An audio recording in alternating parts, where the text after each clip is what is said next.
Corona महामारी को लेकर पीएम मोदी आज और कल मुख्यमंत्रियों से फिर करेंगे बात। आज कई राज्यों के मुख्यमंत्री से करेंगे बात। अब सीसीटीवी से मरीजों पर रखी जाएगी नजर। गृह मंत्री के मैदान में उतरते ही बता दिल्ली का माहौल।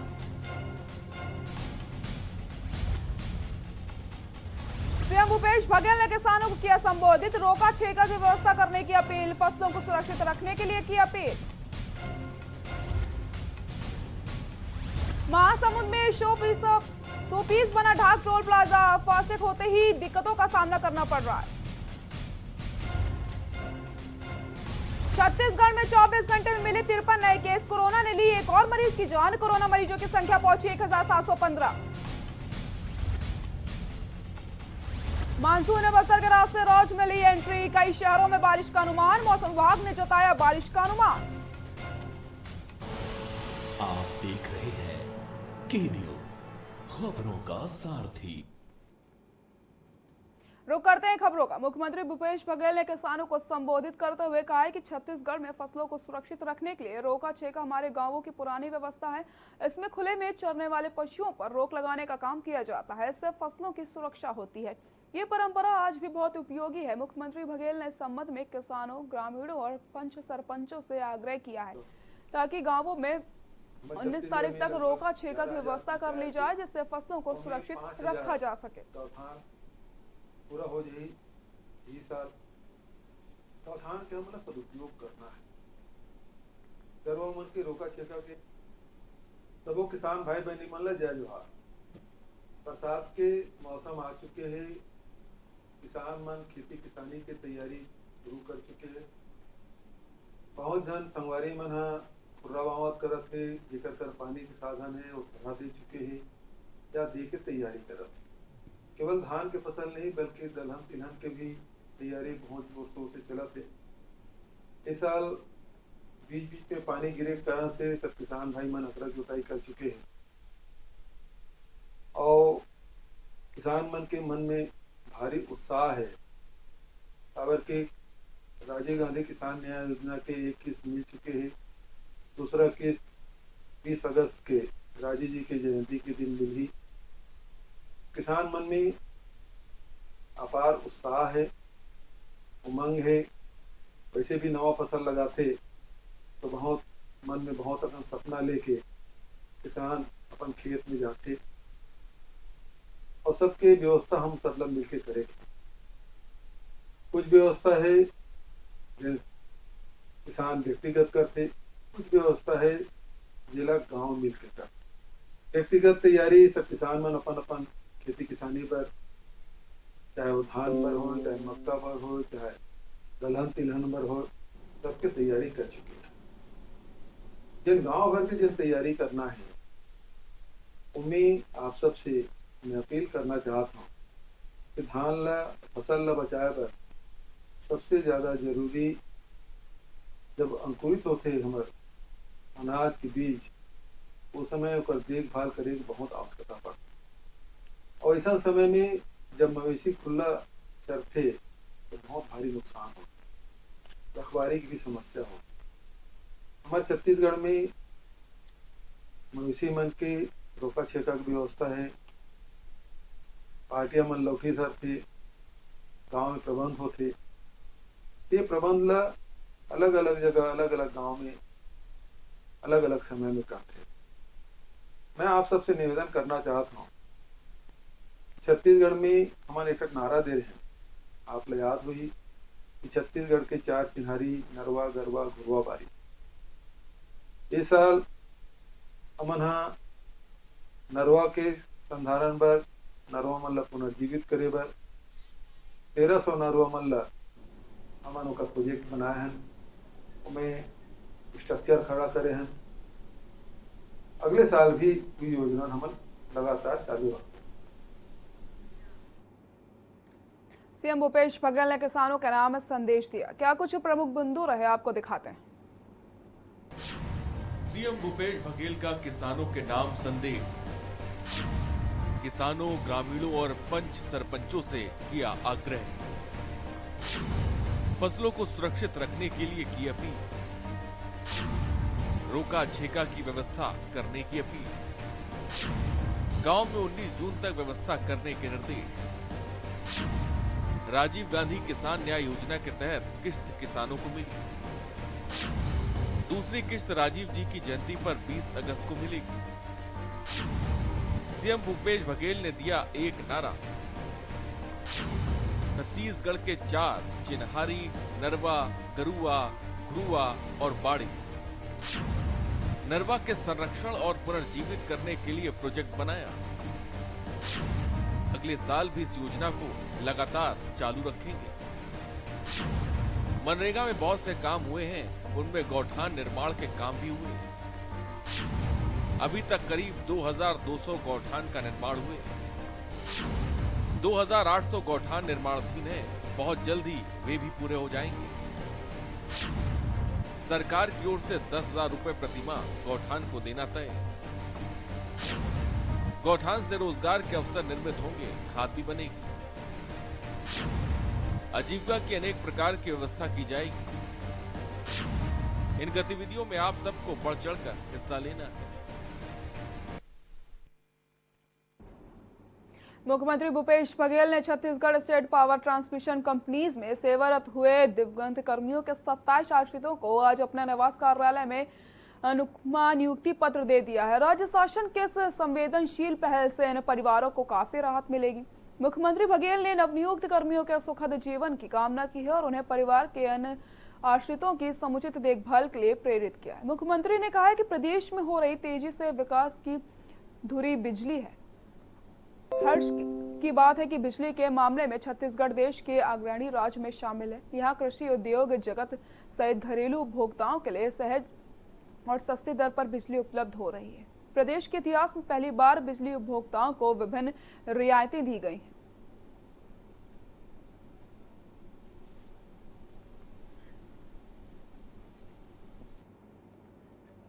मुख्यमंत्री भूपेश बघेल ने कहा है कि राज्य सरकार लघु वनोपजों और वनौषधियों से वैल्यू एडिशन करने वाले उद्योगों को हर संभव मदद दी जाएगी। वैल्यू एडिशन से न केवल वनवासियों को लाभ होगा, अपितु उद्योगपतियों और व्यापारियों को भी अच्छा फायदा मिलेगा। मुख्यमंत्री ने अपने निवास कार्यालय में बस्तर, धमतरी, महासमुंद, कांकेर, बालोद के उद्योगपतियों और व्यापारियों के साथ साथ विचार विमर्श किया है। मुख्यमंत्री ने कहा है कि छत्तीसगढ़ के अधिकांश उद्योगपतियों और व्यापारी वर्तमान में लघु वनोपजों की खरीदी करके बड़ी कंपनियों को सप्लाई करते हैं। यदि वे लघु वनोपजों को वैल्यू एडिशन करें तो इससे जहां स्थानीय लोगों को रोजगार मिलेगा, वहीं व्यापारियों को भी अच्छा लाभ होगा और राज्य सरकार के राजस्व में बढ़ोतरी होगी। मुख्यमंत्री ने कहा है कि वैल्यू एडिशन के लिए आगे आने वाले उद्योगपतियों और व्यापारियों को कोई अड़चन नहीं आनी चाहिए और अगर अड़चन आती है तो उसे दूर करने के लिए राज्य सरकार पूरी संवेदनशीलता के साथ मदद करेगी।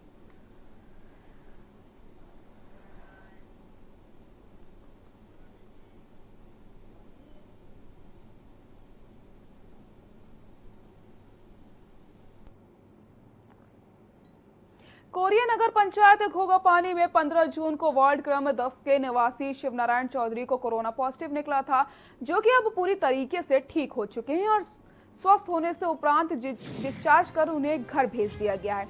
बहुत ही खुशी की बात है कि 10 वार्ड पूर्व पार्षद चंकी सेन के साथ नगर पंचायत घोगापानी इंजीनियर द्वारा फूल माला स्वागत अभिनंदन करते हुए उन्हें राशन वितरण किया गया है।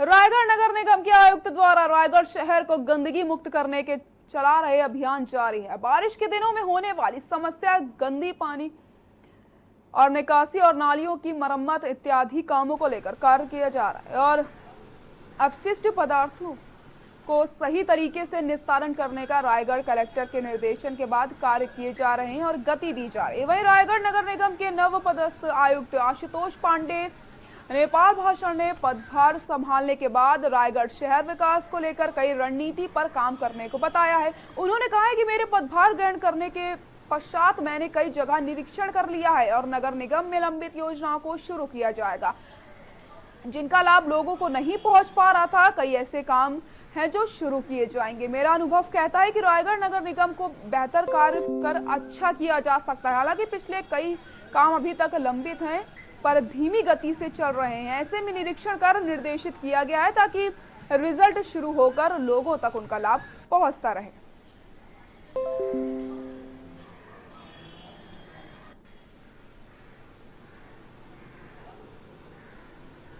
रायगढ़ में मेरी पदस्थापना के बाद से मैंने कोशिश की कि इसमें नगर निगम के विकास में, नगरीय कार्यों के विकास के लिए जनप्रतिनिधियों, मीडिया प्रतिनिधियों और सामान्य जनता, इनसे सबके साथ तालमेल बैठा के काम किया जाए। इस परिप्रेक्ष्य में रोजाना एक वार्ड को चयनित कर उसके सभी समस्याओं से रूबरू हो रहा हूँ। कलेक्टर महोदय के निर्देश पे सभी वार्ड में स्वच्छता प्रभारी अधिकारियों की नियुक्ति की गई है, जिनके साथ हमारा अमला मिलकर सुबह से उनके सफाई व्यवस्था पर ध्यान देता है।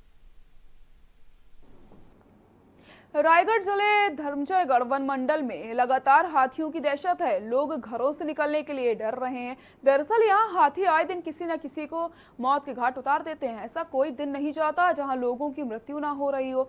धर्मजयगढ़ वन मंडल हाथी प्रभावित क्षेत्र है। रायगढ़ वन मंडल में लगातार हाथी का उत्पात देखा जा सकता है। जंगली हाथी कई मासूमों की जान ले चुके हैं। गणेश नामक हाथी न जाने कितने परिवार और कितने लोगों के चिराग बुझा चुका है, परंतु किसी भी प्रकार से रायगढ़ वन विभाग द्वारा कोई भी काम नहीं किया जाता। रायगढ़ वन विभाग उदासीनता का कार्य यही है। आए दिन जंगली जानवरों द्वारा लोगों को अपना शिकार बनाया जा रहा है। हाथी, भालू लगातार लोगों पर हमला करते हैं। बेवजह मासूमों की जान चली जाती है। अब तक एक आंकड़ा देखा जाए तो सैकड़ों लोगों की जान जा चुकी है, लेकिन फिर भी वन विभाग द्वारा कोई भी ठोस कदम नहीं उठाए गए हैं और जंगली जानवरों का आतंक बढ़ता ही जा रहा है। रायगढ़ वन विभाग की बात करें तो रायगढ़ वन मंडल के अधिकारी बेहद ही उदासीन हैं। यहाँ के डीएफओ को कोई चीज से कोई मतलब ही नहीं रहता, अपने में बस मगन रहते हैं, काम करते ही नहीं है, अपने में मगन होकर लोगों की जान दांव पर लगा रहे हैं और अगर कोई जानकारी पूछी जाए तो वह सवालों से मुंह चुरा लेते हैं। रायगढ़ वन मंडल अधिकारी का रवैया बेहद उदासीन है। जानकारी मांगने पर जानकारी नहीं देते हैं। आखिर दे भी कैसे, क्योंकि वो तो कोई काम भी नहीं करते। सभी योजनाएं महज फाइलों में ही सिमट कर रह गई हैं।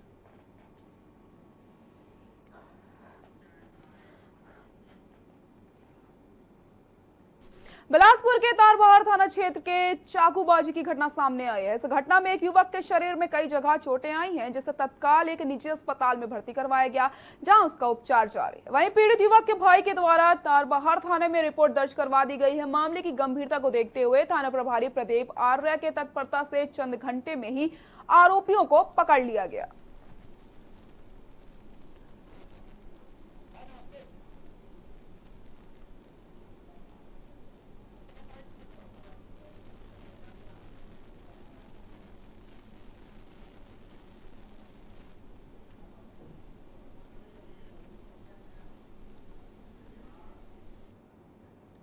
महासमुंद जिला के डाक टोल प्लाजा की बात की जाए तो टोल प्लाजा अब यहाँ नाम मात्र का रह गया है। ना ही लोगों को इससे टाइम का कुछ फायदा उठाने को मिल रहा है और ना ही फास्टैग वाला वाहन को जल्दी छूटने के मौके दिए जाते हैं। आपको बता दें, लोगों को टोल गेट में समय के चलते फास्टैग का उपयोग नहीं किया जा रहा है ताकि उनको सही समय पर अपना मंजिल वो पहुंच पाए, लेकिन यहाँ डाक टोल में कुछ भी ऐसा देखने को नहीं मिलता।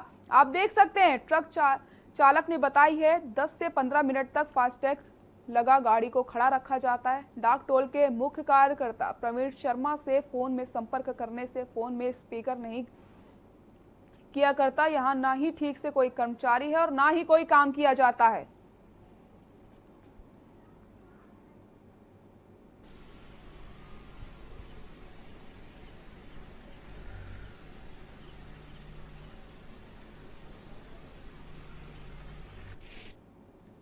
बिलासपुर मंडल के बेलगहना वन विभाग द्वारा इन दिनों भ्रष्टाचार जोरों पर चल रहा है। बता दें, जिम्मेदार अधिकारी की शय पर भ्रष्टाचार का पूरा खेल खेला जा रहा है।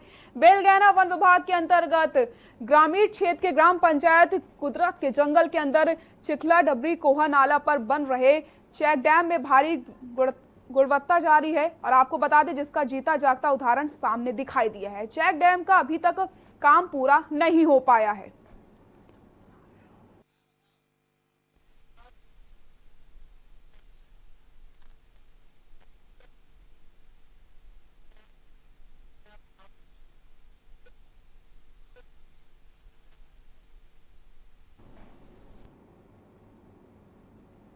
अब बढ़ते हैं अगली खबर की ओर। खबर कोरिया से है, जहां जिले के पूर्व संसदीय सचिव व पूर्व विद्या चंपा देवी पावली की जन्मदिन बीजेपी कार्यकर्ताओं ने मनाया, जिसमें नगर पंचायत खोगा पानी अध्यक्ष धीरेन्द्र विश्वकर्मा, चंकी सिंह, साइन खान और अन्य मीनू पटेल, रूबी आचार्य साथ ही अन्य महिला बीजेपी कार्यकर्ता उपस्थित रहे। इस दौरान देश प्रदेश में कोरोना वायरस महामारी से लड़ने के लिए लोगों को संदेश दिया गया।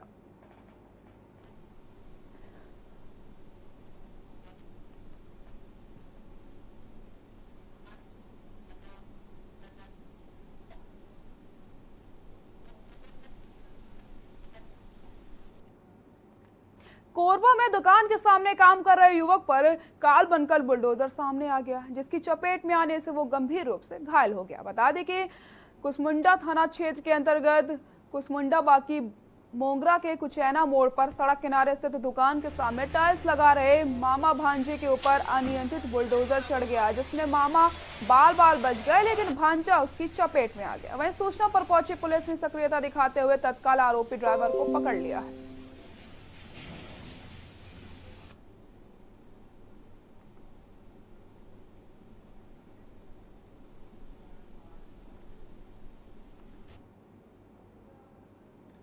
बिलासपुर में पुरानी रंजिश के चलते एक युवक की चाकू मारकर हत्या कर दी गई। वहीं राहगीरों ने पुलिस को घटना की सूचना दी। मौके पर पहुंची पुलिस ने युवक को अस्पताल पहुंचाया, जहां डॉक्टरों के उपचार के दौरान युवक की मौत हो गई। आपको बता दें, 13 जून को रात पुरानी रंजिश को लेकर तोरवा थाना क्षेत्र के चुचुहियापारा अंडर ब्रिज के पास आयुष यादव अपने दोस्तों के साथ मिलकर अजय जाना के साथ मारपीट कर चाकू मार दिया था, जिससे युवक की मौत हो गई। वहीं मुखबिर की सूचना पर जयराम नगर में छिपे नाबालिग सहित 6 को पुलिस ने गिरफ्तार कर लिया है।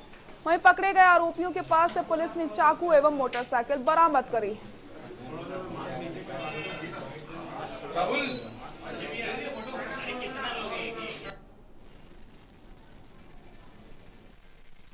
ने परसों शाम रात को आकर एक रिपोर्ट दर्ज कराई थी कि जो मृतक के साथ आया हुआ था, बताया कि उसके साथ मारपीट हुई। उसके बाद पुलिस ने उसे मुलाजा के लिए भेजा। जो मृतक है उसके बाद थाने से चल दिया और इसी आवेश पे आके जो पुरानी रंजिश के चलते इनका ग्रुप था, उन्होंने नशा वशा ये शराब वराब पिए हुए थे ग्रुप वाले। उसके बाद चाकू से लगातार हमला करते उसे मार दिया था। जब पुलिस मौके पहुंची और उसको भेजा स्टाफ के द्वारा, तब तक उसे डॉक्टरों ने मृत घोषित कर दिया। इसके बाद से लगातार पुलिस इसमें जांच करती रही, आरोपियों को ढूंढती रही, जिसमें तत्काल मौके पे 2 आरोपी गिरफ्तार किए गए। यहाँ रुकते हैं एक छोटे से ब्रेक के लिए, जल्द हाजिर होते हैं।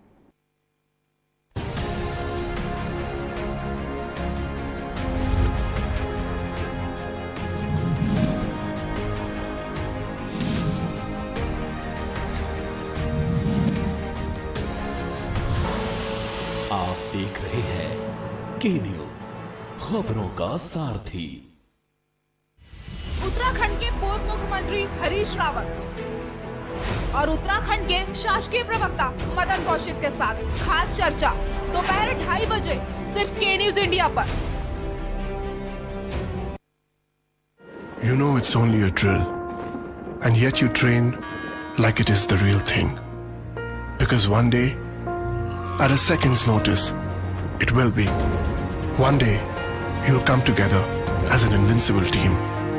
And every second you save will be a life saved. The Indian Air Force is looking for an exceptional team. A team that is truly a cut above.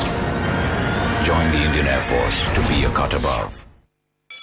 Mount Litra Z School, Unnao, #1 in academics, #1 in sports, best teachers, best result, smart classroom, best transport facility, world class infrastructure के साथ Mount Litra Z School, Unnao.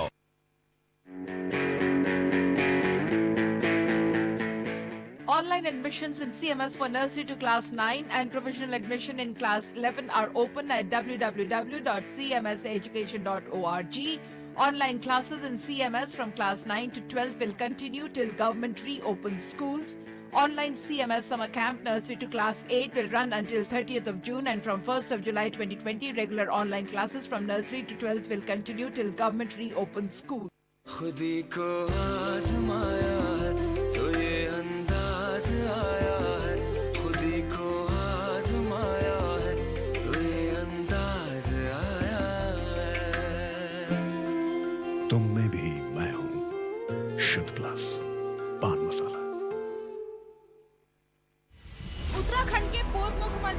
Harish Rawat और उत्तराखंड के शासकीय प्रवक्ता मदन कौशिक के साथ खास चर्चा दोपहर 2:30 बजे सिर्फ के न्यूज इंडिया पर।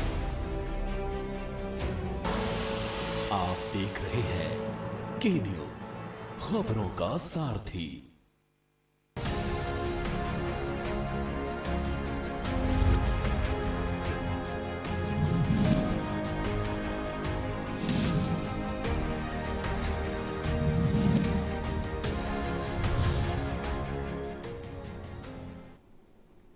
ब्रेक के बाद एक बार फिर से आप सभी का स्वागत है। झारखंड राज्य लोहरदगा जिले के सरना टोली में निजी भट्टा में बंधक बने छत्तीसगढ़ के दंपति जोड़े को बंधक मुक्त कराने में आखिरकार पुलिस ने सफलता हासिल कर ली। आपको बता दें, बलौदा बाजार जिला के विकास खंड बलाईगढ़ अंतर्गत ग्राम धूमनीडीह के दंपति जोड़े आज से 7 महीने पहले एक मजदूर दलाल के बहकावे में आकर लंबे समय तक काम करने झारखंड राज्य के लोहरदगा जिले में स्थित सरनाटोली गांव के निजी भट्टा में काम करने चले गए थे, जहां भट्टा मालिक के पास से मजदूर दलाल छत्तीसगढ़ से और मजदूर लाने के एवज में लाखों रुपए एडवांस लेकर फरार हो गया। वहीं भट्टा मालिक ने दंपति को बंधक बनाकर रख लिया था, जिसकी शिकायत पर जिला प्रशासन ने झारखंड प्रशासन को भट्टा से बंधक मुक्त कराकर छत्तीसगढ़ तक पहुंचाने का निवेदन किया, जिसमें पुलिस को सफलता हासिल हुई।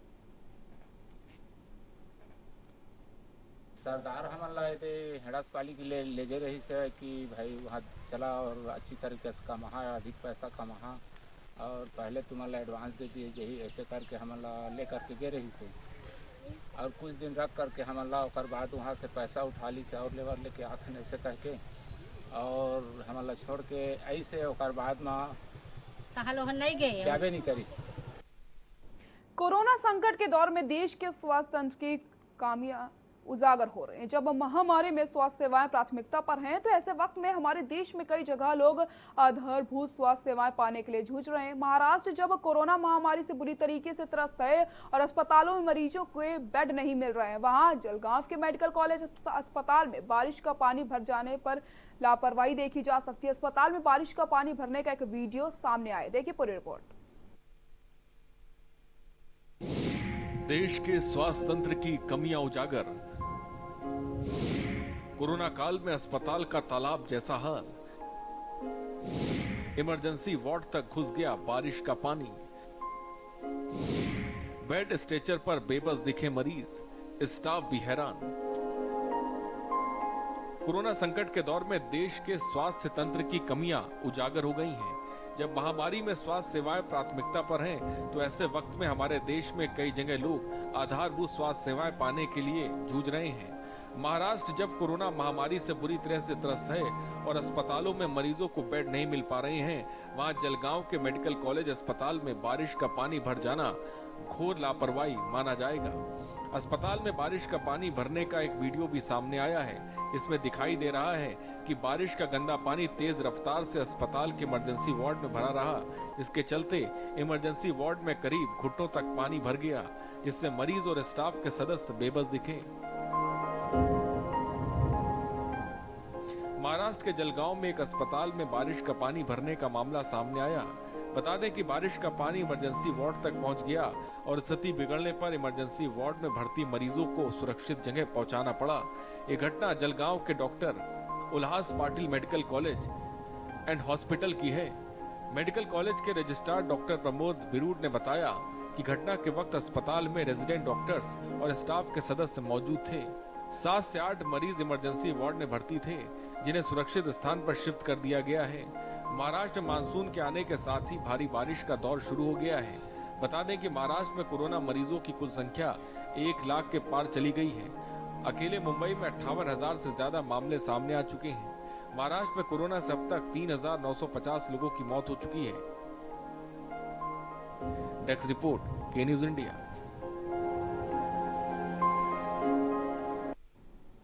ओडिशा में सरकारी सिस्टम की उदासीनता का नया मामला सामने आया, जहां एक बुजुर्ग महिला अपनी 100 साल की मां को चारपाई पर लिटाकर बैंक ले जाना पड़ा। दरअसल बैंक कर्मियों ने मां की पेंशन देने के लिए फिजिकल वेरिफिकेशन की शर्त रखी थी, जिसके बाद महिला अपनी मां को बैंक लेकर पहुंची। महिला द्वारा अपनी बुजुर्ग मां को बैंक ले जाने का वीडियो सोशल मीडिया पर काफी वायरल हो रहा है, देखिए पूरी रिपोर्ट। ओडिशा से आई दिल दहला देने वाली तस्वीर। मां की चारपाई से खींचते हुए बैंक पहुंची बेटी। पेंशन के लिए 100 साल की मां को लेकर पहुंची बैंक। फिजिकल वेरिफिकेशन पर अड़े थे अफसर।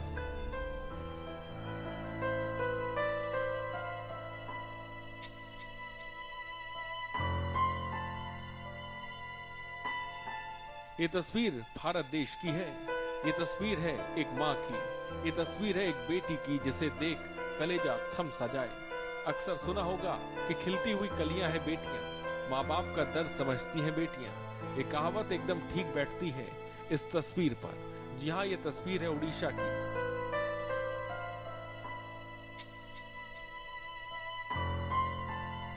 ये तस्वीर है दिल दहला देने वाली, जहाँ एक माँ को उसकी बेटी चारपाई पर घसीटते हुए बैंक ले गई। ये तस्वीर है 21वीं सदी की। इस तस्वीर को देखकर मन में कई सवाल भी खड़े होते हैं, लेकिन क्या करें, बेबस है, कुछ कर नहीं सकते। आपने बहुत सी तस्वीरें लापरवाही की देखी होंगी, लेकिन ये लापरवाही कुछ अलग तरीके की देखने को मिली। जी हाँ, देश भर में जारी कोरोना संकट के बीच ओडिशा से एक दिल दहला देने वाली खबर सामने आई। यहाँ एक 70 साल की बेटी को अपनी 100 से ज्यादा साल की उम्र की मां को चारपाई पर घसीटते हुए बैंक ले जाना पड़ा। ऐसा इसलिए क्योंकि बैंक ने पेंशन के लिए खाता धारक को प्रत्यक्ष तौर पर सामने आकर अपने सत्यापन की बात कही थी।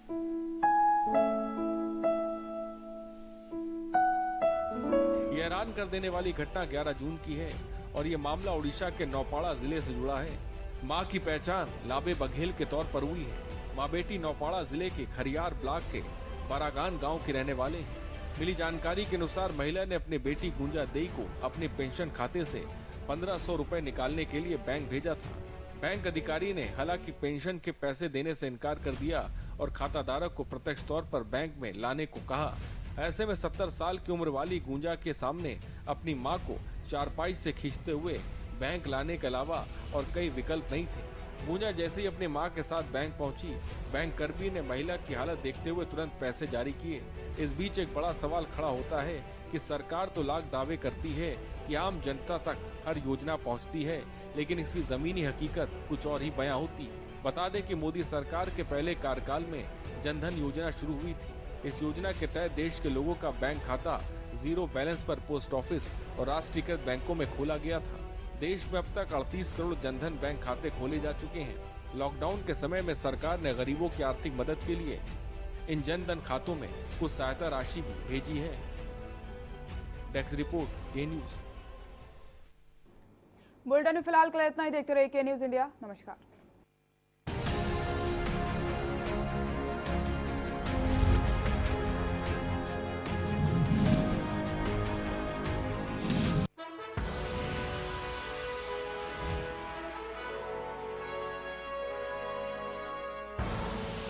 आप देख रहे हैं